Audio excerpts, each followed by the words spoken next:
الحمد لله نحمده ونصلي على رسوله الكريم أما بعد أعوذ بالله من الشيطان الرجيم بسم الله الرحمن الرحيم وأما من خاف مقام ربه ونهى النفس عن الهوى فإن الجنة هي المأوى وقال الله تبارك وتعالى بل تؤثرون الحياة الدنيا والآخرة خير وأبقى صدق اللہ العلی العظیم۔ محترم حضرات، دینی بھائیوں، اللہ تبارک و تعالیٰ کا بڑا شکر ہے اور اس کا احسان ہے کہ اس نے ہمیں ایمان کی دولت عطا فرمائی۔ کہ اللہ کا بڑا احسان ہے اور کرم کا معاملہ ہے۔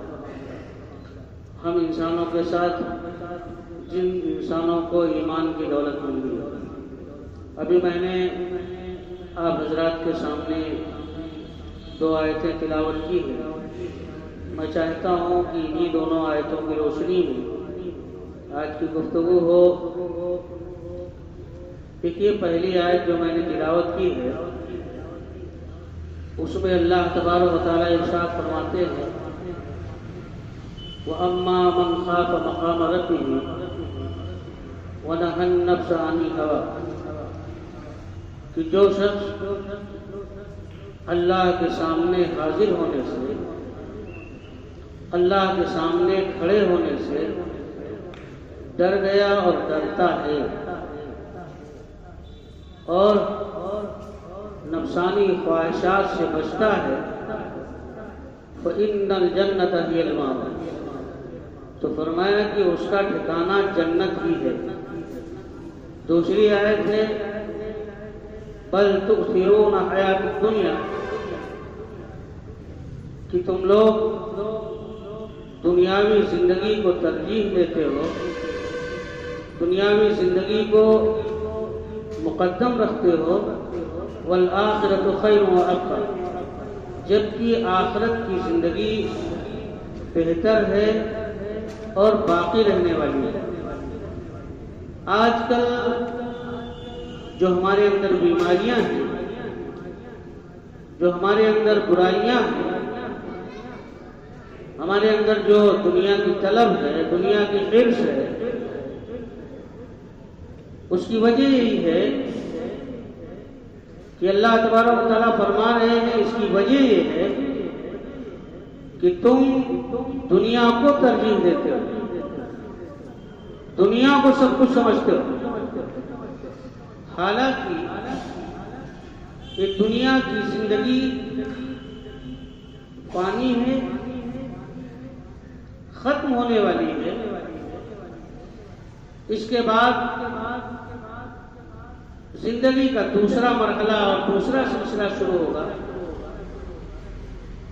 تو اس زندگی جو دنیا میں جو زندگی کا وقت ہمیں ملا، جو لمحے ملے گزارنے کے لیے، ہم اس دنیا ہی کو سب کچھ سمجھتے ہیں اور ہمیں سمجھتے ہیں کہ ہماری کامیابی، ہماری ترقی بس دنیا ہی تک محدود ہے۔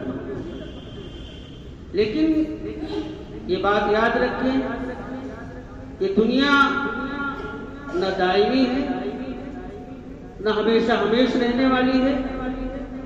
یہاں کی جتنی بھی چیزیں ہیں،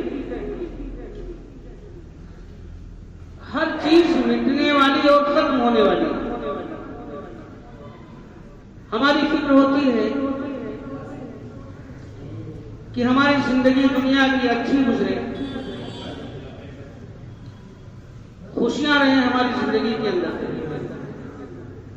غم کا سامنا نہ دیکھنا پڑے،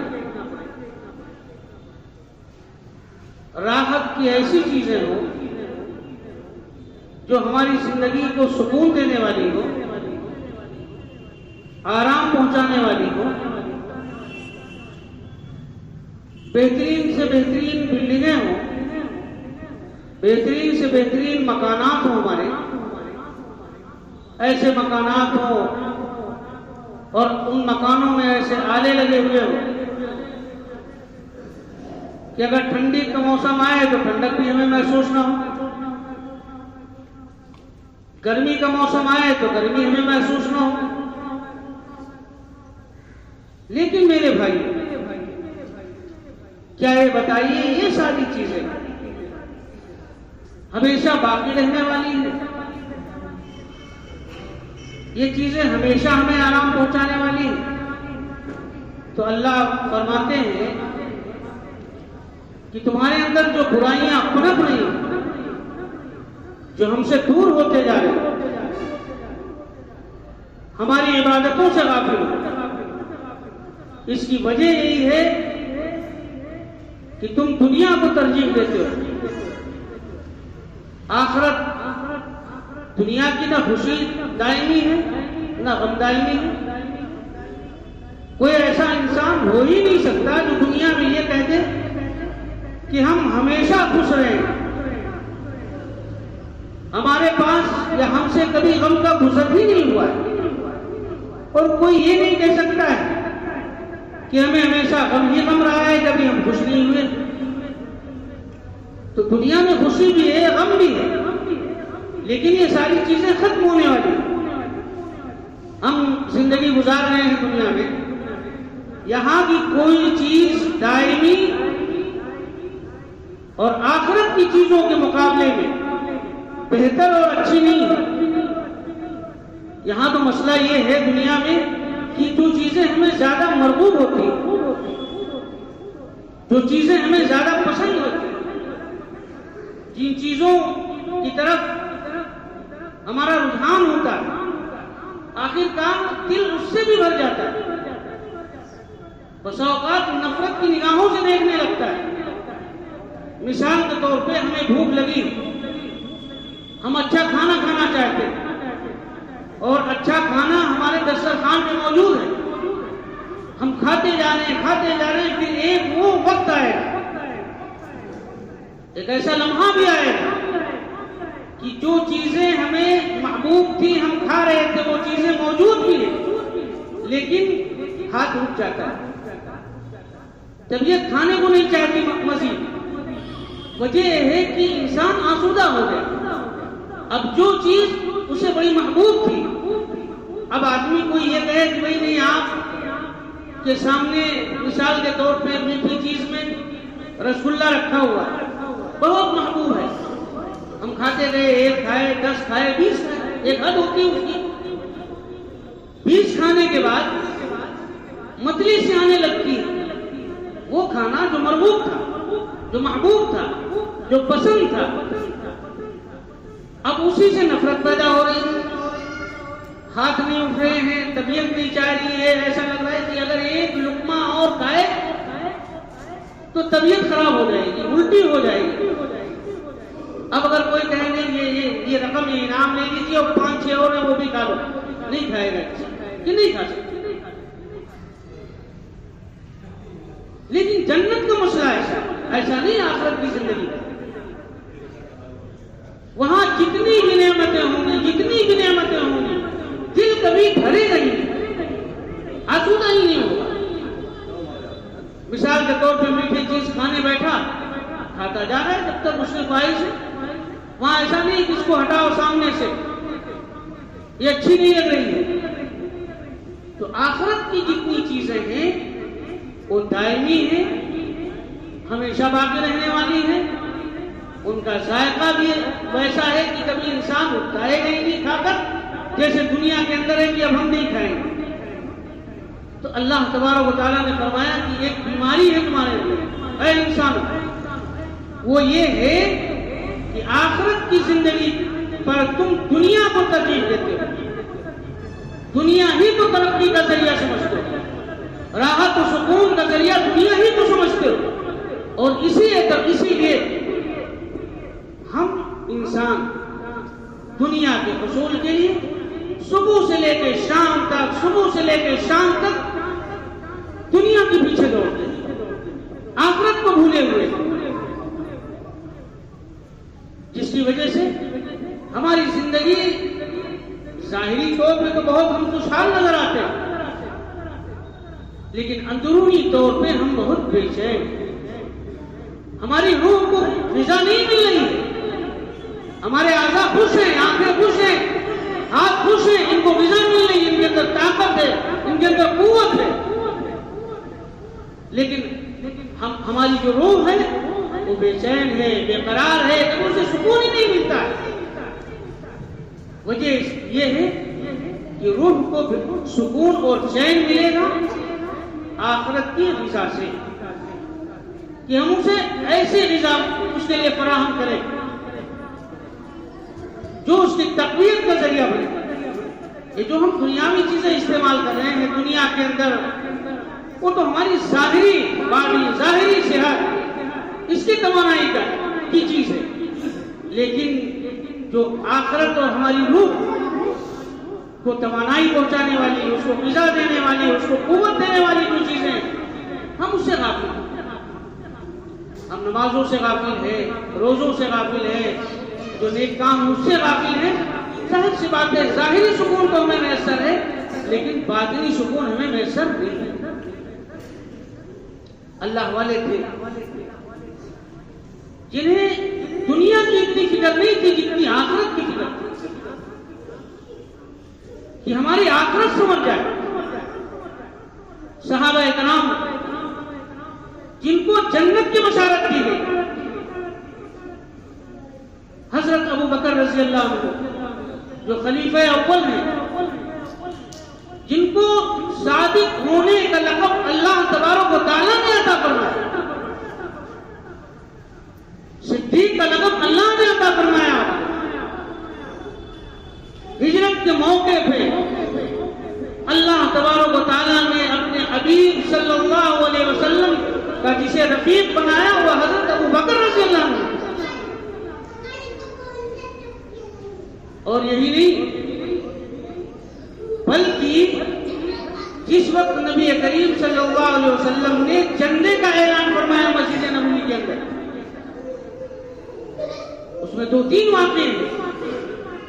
ایک واقعہ یہ ہے کہ اللہ کی اتنی محبت، آخرت کی اتنی فکر کہ جو کچھ تھا سب آپ لے آئے۔ اللہ کے رسول صلی اللہ علیہ وسلم نے پوچھا کہ گھر کے لیے کیا چھوڑا؟ کہا اللہ اس کے رسول کی محبت اور اس کی یادوں کو چھوڑ دیا۔ پھر اعلان کیا،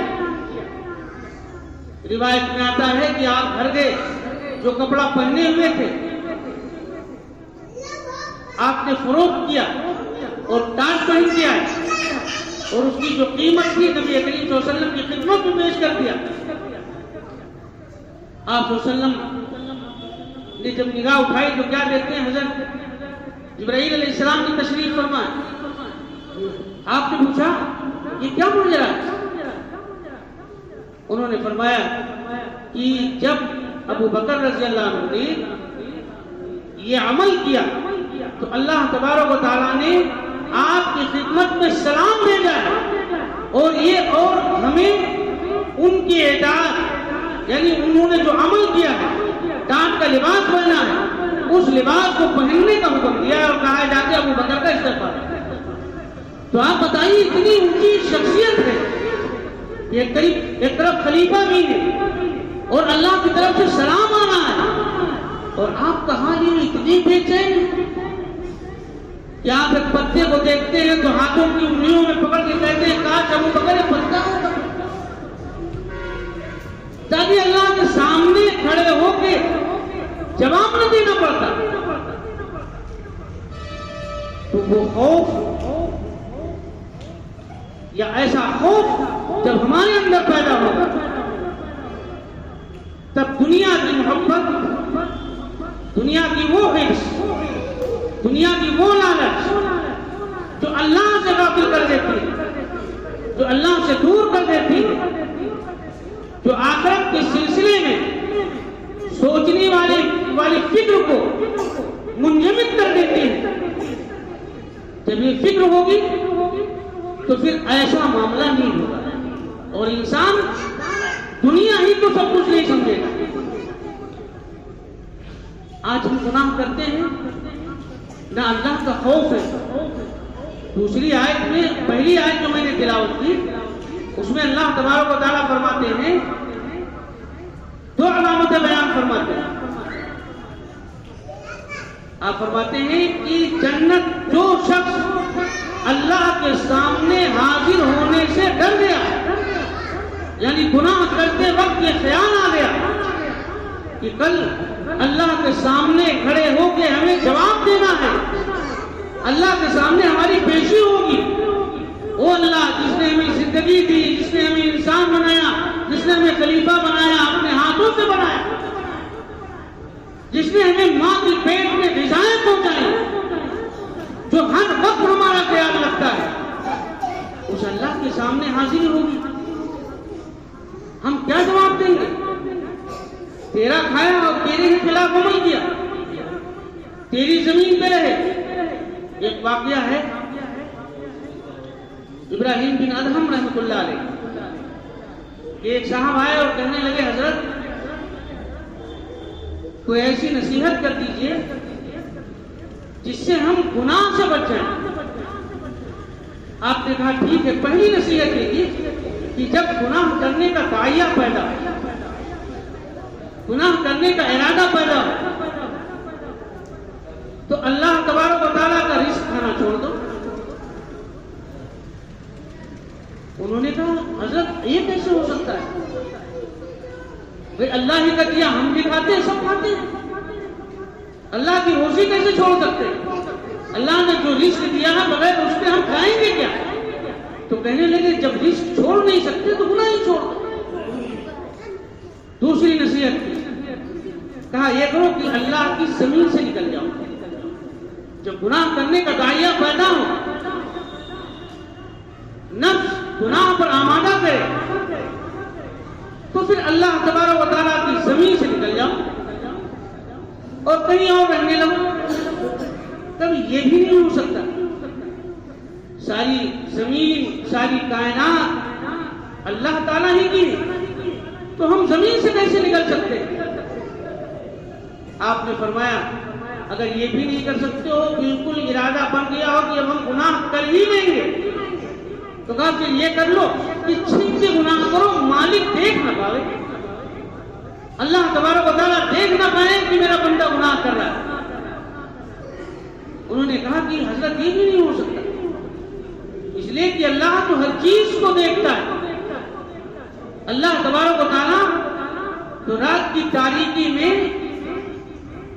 کالی جگہ پہ، کالے پہاڑ پر اگر ایک چیٹی چل رہی ہو تو اس کے قدموں کی آہٹ کو بھی وہ دیکھتا ہے۔ تو حضرت ہم اللہ سے بھی نہیں چھپ سکتے اور گناہ کر سکتے۔ کہا اگر یہ نہیں کر سکتے ہو تو روح نکالنے کے لیے جب فرشتہ آئے تو اس سے کہہ دینا بھئی ہم کو نہیں جانا، آپ آئے ہیں، ہم جانا نہیں چاہتے، آپ جائیے۔ کہا یہ بھی نہیں ہو سکتا، اس کے آگے کس کی چلیں؟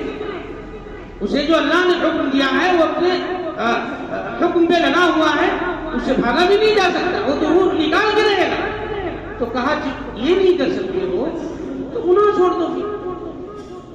اور پھر پانچویں نصیحت، ایسا کرو جب قبر کے اندر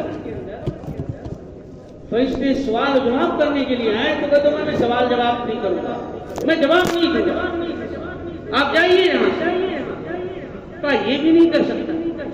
پھر آخری نصیحت کہ جب قیامت کے دن حشر کے میدان میں ایک فیصلہ کیا جائے، جہنم کا فیصلہ کر دیا جائے، تو وہیں ڈٹ کے کہہ دینا مجھے جہنم میں نہیں جانا، میں جنت میں جاؤں گا۔ کہا یہ بھی نہیں ہو سکتا۔ تو کہا جب تم زمین سے بھی نہیں نکل سکتے، رزق بھی نہیں چھوڑ سکتے، اللہ کی نگاہوں سے چھپ کے گناہ بھی نہیں کر سکتے، اور روح نکالنے والے فرشتوں کو واپس بھی نہیں کر سکتے، سوال و جواب سے انکار بھی نہیں کر سکتے، اور جہنم میں جانے سے انکار نہیں کر سکتے، تو پھر گناہ کرتے کیوں؟ جب تمہارے قبضے قدرت میں کچھ ہے ہی نہیں، تمہارے اندر کسی چیز کی طاقت ہی نہیں ہے، تو پھر گناہ کیوں کرتے ہو؟ ہم آپ اندازہ لگائیں کیا ہمارے اندر یہ طاقت ہے؟ اگر یہ طاقت نہیں ہے تو ہم جھوٹ کیوں بولتے ہیں؟ اگر اللہ سے بچ نہیں سکتے تو غیبت کیوں کرتے ہیں؟ اللہ کے سامنے جانے سے اور حاضر ہونے سے اگر ہم بچ نہیں سکتے ہیں تو پھر ہم زناکاری کو اور بدکاری کیوں کرتے ہیں؟ جب اللہ کے سامنے کھڑے ہو کے ہمیں ایک ایک چیز کا حساب دینا ہے تو پھر ہم شراب کیوں پیتے، جوا کیوں کھیلتے ہیں، کسی کو رشوہ کیوں کرتے ہیں، کسی کی عزت و آبرو کو اچھالتے کیوں ہیں؟ جب ہم کچھ کر ہی نہیں سکتے، ہم مجبور ہیں، تو پھر ہم گناہ کیوں کرتے ہیں؟ تو میرے بھائیوں، کہنے کا مقصد یہ ہے کہ آج جو برائیاں ہمارے اندر پیدا ہیں اس کی وجہ یہی ہے کہ ہم آخرت کی فکر نہیں کرتے، ہم آخرت کو سامنے نہیں رکھتے، ہم کبھی گناہوں کے کرتے ہوئے یہ نہیں سوچتے کہ اللہ کے سامنے ہمیں کھڑے ہونا ہے اور جو جو عمل ہم نے کیا ہے ہر عمل کا اللہ تبارک و تعالی ہم سے حساب لے، اور پھر یہی نہیں کہ اللہ تبارک و تعالیٰ ہی ہوں گے اور ہم ہوں گے، چلیے مالک ہے، غلام ہے اور کوئی نہیں ہے، ارے وہاں تو سب ہوں گے، اور سب ہونے کے بعد یہ کہ آدمی پہچانتا نہ ہو، پردیسی ہو، اجنبی ہو، تب بھی رسوائی کم ہوتی ہے، سکھ بھی کم محسوس ہوتی ہے، وہاں ماں بھی ہوگی، باپ بھی ہوں گے، بھائی بھی ہوں گے، اساتذہ بھی ہوں گے، اعزا اقربا بھی ہوں گے، سارے لوگ موجود ہوں گے، اور وہ انبیاء علیہ السلام جنہوں نے اپنی امت کو اللہ سے جوڑنے کے لیے اور گناہوں سے بچانے کے لیے قربانیاں پیش کی ہیں، جنہوں نے اپنے آرام کو ترجیح دیا ہے، وہ محسنین بھی بیٹھے ہوئے ہوں گے۔ آپ بتائیے اس وقت ہمارا عالم کیا؟ آج ایک گھر کا بچہ، ہمارا بچہ اگر ایک کوئی غلطی کرتا ہے، ہم اگر اسے سب کے سامنے سزا دیتے ہیں تو اسے کتنی سختی ہوتی، کتنی شرمندگی اسے ہوتی ہے۔ آپ بتائیے حکم الحاکمین کے سامنے اللہ رب العزت ہوں گے، تمام انبیاء علیہ السلام ہوں گے، اور تمام جان پہچان کے سب پہچان رہے ہوں گے ایک دوسرے کو۔ آپ بتائیے اس وقت اگر ہماری پوتھی کھولی گئی اور ہمارا اعمال نامہ ایسا ہوا جو تمام برائیوں سے بھرا ہوا، تو آپ بتائیے اس وقت ذلت و رسوائی کا کیا ہے؟ اور وہ ذلت و رسوائی دنیا کی نہیں کہ دنیا میں ہوٹل پہ کسی نے یا چوراہے پہ یا منظر عام پہ یا گھر میں یا کہیں پہ 10 آدمیوں میں کسی نے کوئی غلطی بیان کر دی، وہ تھوڑی دیر کے لیے رسوا ہو گیا، ذلیل ہو گیا، معاملہ ختم ہو گیا، اس نے پھر عزت بنا لی اپنی۔ وہاں کی ذلت و رسوائی تو وہ ہے کہ دائمی ہے، ہمیشہ ہمیشہ رہے، کبھی انسان اس سے چھٹکارا ہی نہیں پا سکتا ہے۔ لہذا ہم یہ فکر کریں کہ ہم ہماری آخرت سمجھ جائیں، دنیا سمجھے نہ سمجھے، دنیا بنے نہ بنے، بہترین بلڈنگ ملے نہ ملے، آرام کی چیز ملے نہ ملے، لیکن ہمیں اللہ کی رضا مل جائے، یہ فکر ہونی چاہیے ہماری۔ ہمیں اچھا سے اچھا کھانا ملے نہ ملے کوئی پرواہ نہیں، ہمارا اللہ ہم سے خوش ہونا چاہیے، ہمارا مالک ہم سے خوش ہونا چاہیے۔ ایک غلام کی ایک فکر ہونی چاہیے کہ اس کے وزیر، اس کے بادشاہ کے کارندے، بادشاہ کے تمام نمائندے، حکومت کے تمام کارندے اس سے خوش ہیں کہ نہیں ہیں، اسے یہ فکر کرنے کی ضرورت نہیں ہے، اسے اس فکر میں لگنا ہے کہ ہمارا بادشاہ، ہمارا مالک، ہمارا آقا ہم سے خوش ہے کہ نہیں۔ تو یہ فکر ہمیں اپنے اندر پیدا کرنے کی ضرورت ہے۔ دنیا کمانے سے منع نہیں کیا گیا، حلال کمائی کرنا ایک بھی فرائض میں سے ایک فریضہ ہے، کمانا ہے، ہمیں دنیا حاصل بھی کرنی ہے، لیکن دنیا کی حصول میں، دنیا کی چاہت میں اس طریقے سے ہم مشغول نہ ہو جائیں، دنیا اتنی محبوب نہ ہو جائے کہ آخرت کی فکر کو ہم بھول جائیں کہ ہمیں اس دنیا کے بعد پھر کہیں جانا ہے، ہمیں اس دنیا کے بعد پھر کسی دنیا میں جانا ہے، ہمیں اپنے مالک کے سامنے حاضر ہونا ہے۔ تو دو علامتیں بیان فرمائی ہیں کہ جو شخص اللہ سے ڈر گیا اور اپنی خواہشات نفس کو قابو میں رکھا فإن الجنت هي المأوى، تو جنت اسی کا ٹھکانہ ہے۔ اب ہم یہ اندازہ کر لیں کہ ہمیں اللہ کے سامنے پیش ہونے کا ڈر ہے کہ نہیں؟ اگر ڈر نکل گیا ہے فإن الجنت هي المأوى میں ہم داخل نہیں۔ اور دوسری علامت جو بیان کی گئی ہے اہل جنت کی، وہ یہ ہے کہ ایک تو اللہ کے سامنے حاضر ہونے کا خوف، اور یہ ہے دوسرا یہ ہے اپنی نفس کی خواہش، جو نفس چاہے وہ کرتے جائیں، جو نفس چاہے وہ کرتے جائیں، نہ حلال دیکھنا نہ حرام دیکھنا، کچھ دیکھنا نہیں، بس دل چاہا کر لیا، دل چاہا کر لیا۔ جب چاہ رہا ہے دل میں جذبے پیدا ہو رہے ہیں تو ہم شریعت کو بھی سامنے رکھیں کہ شریعت کہاں تک اس پر عمل کرنے کی اجازت دیتی ہے، تو ہم اپنا خود جائزہ لیں کہ یہ دونوں چیزیں ہمارے اندر پائی جا رہی ہیں یا نہیں پائی جا رہی۔ اگر یہ دونوں چیزیں نہیں پائی جا رہی ہیں تو ان الجنت هی المأوى کے اندر ہم داخل ہیں، تو ان کا ٹھکانہ جنت ہی ہوگا، ایسا نہیں کہا جا سکتا۔ لہٰذا ہم ارادہ کریں اور فکر کریں اور اللہ سے دعا بھی کریں کہ اللہ تبارک و تعالیٰ فإن الجنت هی المأوى میں ہم سب کو داخل کریں۔